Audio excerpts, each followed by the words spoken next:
శ్రోతలందరికీ నమస్కారం. కథా జగతికి స్వాగతం.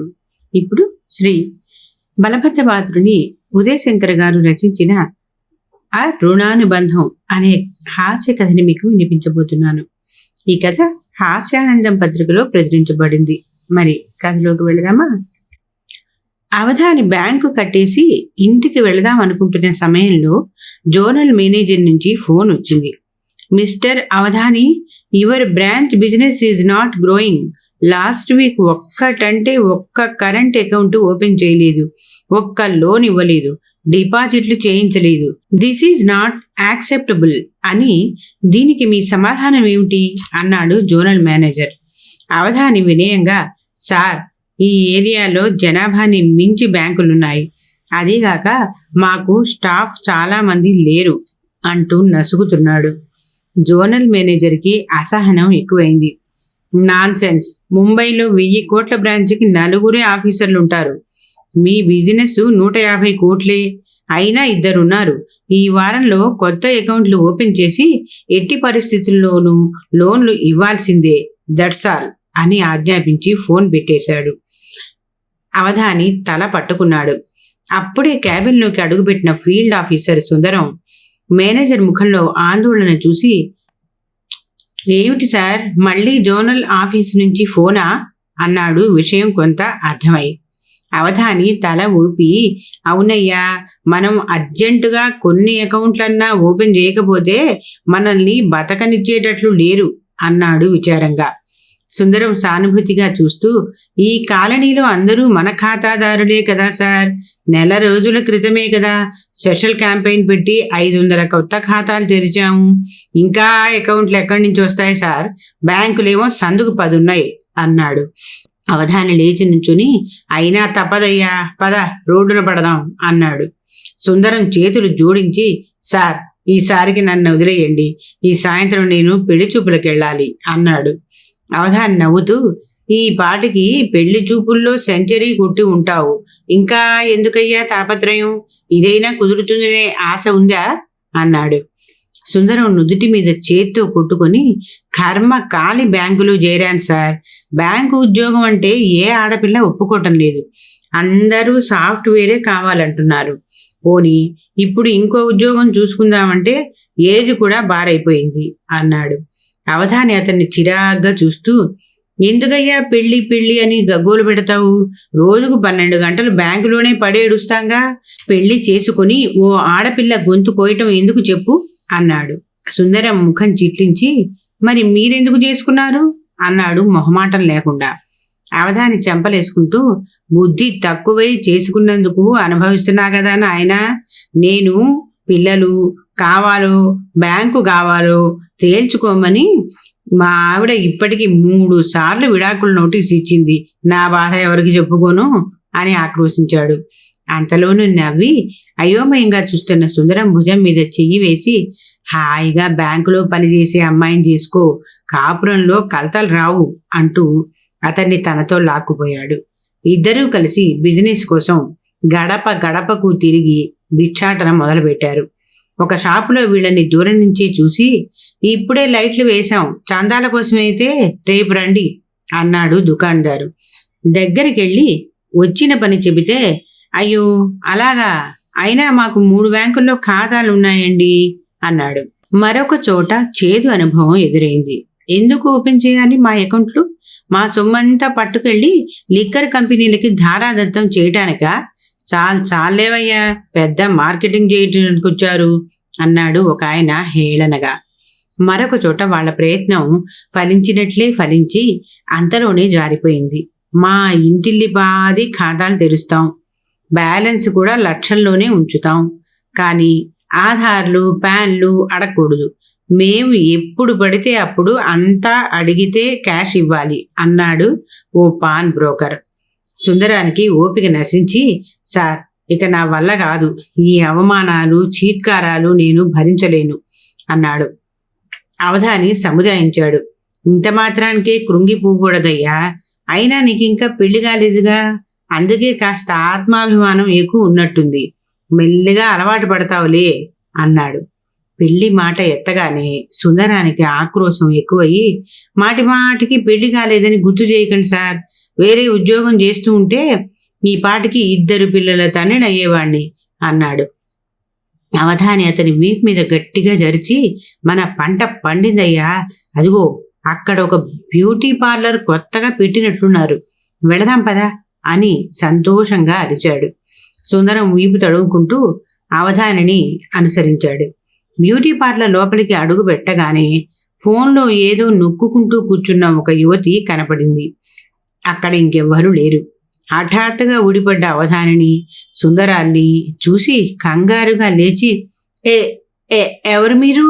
ఇక్కడ ఆడవాళ్ళకే ప్రవేశం, పోండి పోండి అంది వణుకుతున్న కంఠంతో. అవధాని ధైర్యం చెబుతూ, మరేం భయం లేదమ్మా, మేము ఫలానా బ్యాంకు నుంచి వస్తున్నాం అన్నాడు విజిటింగ్ కార్డు ఆమె చేతికిచ్చి. ఆమె తేలిగ్గా ఊపిరి పీల్చుకుంది. ఇద్దరు అక్కడ ఉన్న కుర్చీల్లో కూర్చున్నారు. ఆమెను చూసి కళ్ళు మెరిసిన సుందరం ఉత్సాహంగా బ్యాంకు పథకాలన్నీ ఏకరువు పెట్టాడు. ఆమె పేరు అరుణ. అరు బ్యూటీ క్లినిక్ కొత్తగా ప్రారంభించింది. ఎక్కువ పెట్టుబడి పెట్టలేకపోవటం వల్ల వ్యాపారం ఊపందుకోలేదు. తను అకౌంట్ ఓపెన్ చేస్తానని, కానీ తనకు ఒక 5 లక్షల లోన్ ఇవ్వాలని షరతు పెట్టింది. మేనేజరు, ఫీల్డ్ ఆఫీసరు ఎగిరి గంతేశారు. 1+1 ఆఫర్. ఒక్క దెబ్బకి 2 పిట్టలు. దొరక్క వచ్చిన అవకాశమని వెంటనే ఒప్పేసుకున్నారు. ఇక తర్వాత వ్యవహారాలన్నీ చకచక జరిగిపోయాయి. ఖాతా తెరవటంతోనే రుణం కూడా మంజూరైపోయింది. మేనేజర్ అవధాని చేతుల మీదుగా ఆధునీకరించిన అరు బ్యూటీ క్లినిక్ ప్రారంభోత్సవం కూడా జరిగింది. బ్యాంకు రుణం పుణ్యమా అని అరుణ చిన్న చిన్న అప్పులన్నీ తీర్చేసుకుంది. కొంత సొమ్ము ఖర్చు చేసి సెకండ్ హ్యాండ్ కారు కూడా కొనుక్కుంది. మొదట్లో ఖాతాదారులు కాస్త పెరిగారు, కానీ విపరీతమైన పోటీ వల్ల వ్యాపారం సాగటం లేదు. లోను తాలూకు కిస్తీలు కట్టలేక బకాయిలు పెరిగిపోయాయి. అవధాని కంగారు పడ్డాడు. ఈ లోను ఎర్లీ మోర్టాలిటీ అయ్యేలా ఉంది. సుందరాన్ని పిలిచి బ్యూటీ పార్లర్ లోను వెంటనే రికవర్ చేసుకుని రమ్మన్నాడు. అతడు హుటాహుటిన అరుణ దగ్గరికి వెళ్ళి లోను కిస్తీలు బకాయిలు పెరిగిపోయాయని వెంటనే కట్టమని అన్నాడు. ఆమె వాట్సాప్లో చాటింగ్ చేసుకుంటూ తల ఎత్తకుండానే ఇప్పుడు కట్టలేనని, తర్వాత రమ్మనమని చెప్పింది. ఆమె నిర్లక్ష్యం చూసి సుందరానికి ఆవేశం వచ్చింది. లోను కట్టకపోతే పరిణామాలు తీవ్రంగా ఉంటాయని హెచ్చరించాడు. ఆమె ఒక్క క్షణం అతని కేసి తీక్షణంగా చూసి, 1000 కోట్లు ఎగ్గొట్టి దేశం విడిచి పారిపోయిన వాళ్ళని ఏం పీకారు? నాలాంటి ఆడవాళ్ల మీదనా మీ ప్రతాపం అని కాస్త ఆగి, మర్యాదగా ఇక్కడి నుంచి వెళ్ళకపోతే నా మీద అత్యాచార యత్నం చేశావని గట్టిగా అరుస్తాను అని మళ్ళీ అతడినే బెదిరించింది. అంతే, ఒక్క పరుగులో గోడ కుట్టిన బంతిలా బ్యాంకులో గుచ్చిపడ్డాడు సుందరం. అతని ఆయాసం, కళ్ళలో భయం చూసి, ఏమైందయ్యా అలా ఉన్నావు అన్నాడు అవధాని ఆందోళనగా. సుందరం రొప్పుతూ, ఇంకెప్పుడు ఆడవాళ్లకి లోన్ ఇవ్వద్దు సార్, ఇచ్చినా వసూలు కోసం నన్ను మాత్రం పంపకండి అని జరిగింది మొత్తం వివరించాడు. అవధాని కూడా భయపడ్డాడు, కానీ పైకి మేకపోతు గాంభీర్యం ప్రదర్శించి సుందరానికి ధైర్యం చెప్పాడు. ఇక తప్పదని తనే స్వయంగా వెళ్ళి ఆమెను ప్రాధేయపడ్డాడు. అమ్మా, లోను ఇచ్చిందిలాగా ఇతు, ఇంతవరకు తమరు పైసా కూడా జమ చేయలేదు. మా యందు దయ ఉంచి రుణ కిస్తీలు కడితే మాకు సుస్థి చేయకుండా ఉంటుంది అన్నాడు అవధాని చేతులు జోడించి. అరుణ కళ్ళు పెద్దవి చేసి, అస్సలు వ్యాపారం లేదు సార్, నిజంగా నిజం, నా మాట నమ్మండి అని తల మీద చెయ్యేసి ఒట్టేసి మరీ చెప్పింది. అవధాని చుట్టూ చూశాడు.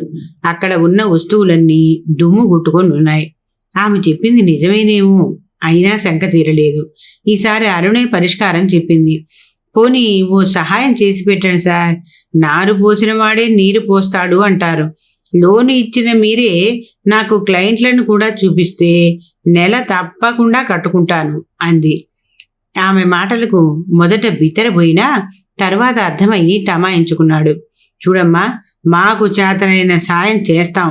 అయితే మా ఫీల్డ్ ఆఫీసర్ రోజు సాయంత్రం పూట వచ్చి మీ కలెక్షన్లు చెక్ చేసి బ్యాంకులో జమ చేస్తాడు.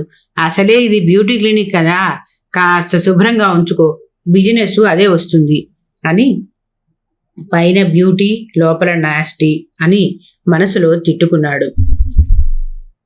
తనకి జీతం లేకుండా ఒక గుమాస్తా దొరికేసరికి ఆమె కూడా ఆనందంగా ఒప్పుకొని, మీ సహకారం ఉంటే తప్పకుండా బిజినెస్ పెంచుతాను సార్ అంది. అవధాని సుందరానికి ఆ బాధ్యత అప్పచెప్పి బ్యాంకుకి వచ్చిన మహిళా ఖాతాదారులకు అరూస్ బ్యూటీ క్లినిక్ గురించి ప్రచారం చేసి ఆమె వ్యాపారాభివృద్ధికి సహాయం చేయమన్నాడు. సుందరానికి తను బ్యాంక్ ఆఫీసరో బ్యూటీ పార్లర్ ఉద్యోగో అర్థం కాలేదు. అయోమయంగా అవధాని వంక చూసి, ఇదేంటి సార్, నా ఉద్యోగం ఏమిటి, నేను చేయాల్సిన పని ఏమిటి, ఏమన్నా సంబంధం ఉందా అని అడిగాడు. ఆయన సుందరం భుజం తట్టి, ఏం పర్వాలేదయ్యా, ఇది కూడా మన ఉద్యోగంలో భాగమే, ఆమె వ్యాపారం బాగుంటేనే కదా మనకు లోను కట్టేది అన్నాడు. సుందరానికి ఒప్పుకోక తప్పలేదు.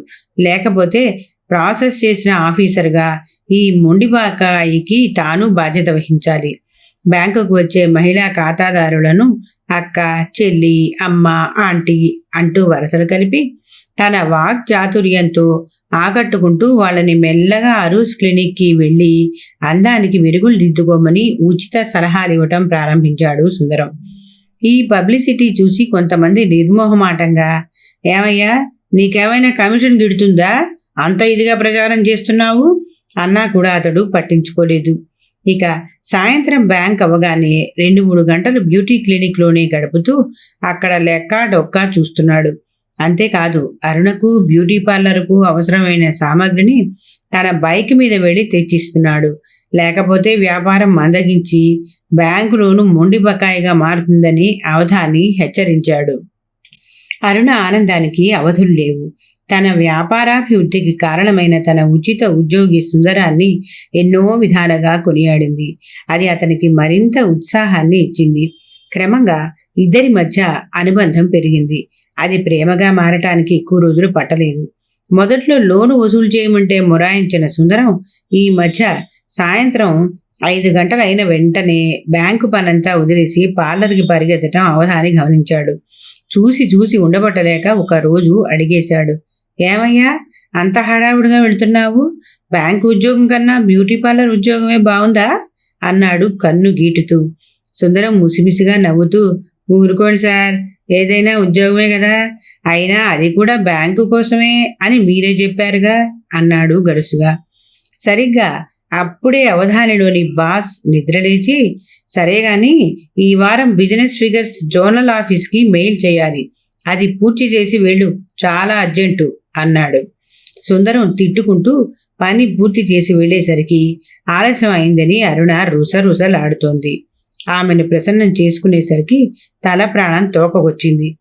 అరుణ అతడి కళ్ళల్లోకి చూస్తూ, ఇలా ఎన్నాళ్ళు సుందరం, పగలంతా బ్యాంకులో ఉంటావు, నాకేమో బోరు కొడుతుంది, ఎటూ బిజినెస్ దారిలో పడింది కదా, ఆ బోడి ఉద్యోగం మానేసి ఇక్కడే మేనేజర్గా ఉండరాదు, నీకు కావలసినంత జీతం తీసుకో అంది.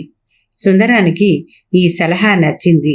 ఆమె బుగ్గ గిల్లి, మన పెళ్ళి అయిన వెంటనే మానేస్తాను, అప్పటి నుంచి నువ్వే నా బాస్ అన్నాడు. వారం రోజుల్లోనే శుభలేఖలు అచ్చయ్యాయి. ఇద్దరూ కలిసి బ్యాంకుకు వెళ్లి స్టాఫ్ అందరినీ పెళ్లికి ఆహ్వానించారు. అవధానికి పెళ్లిగారితో పాటు రాజీనామా లేఖ కూడా ఇచ్చాడు.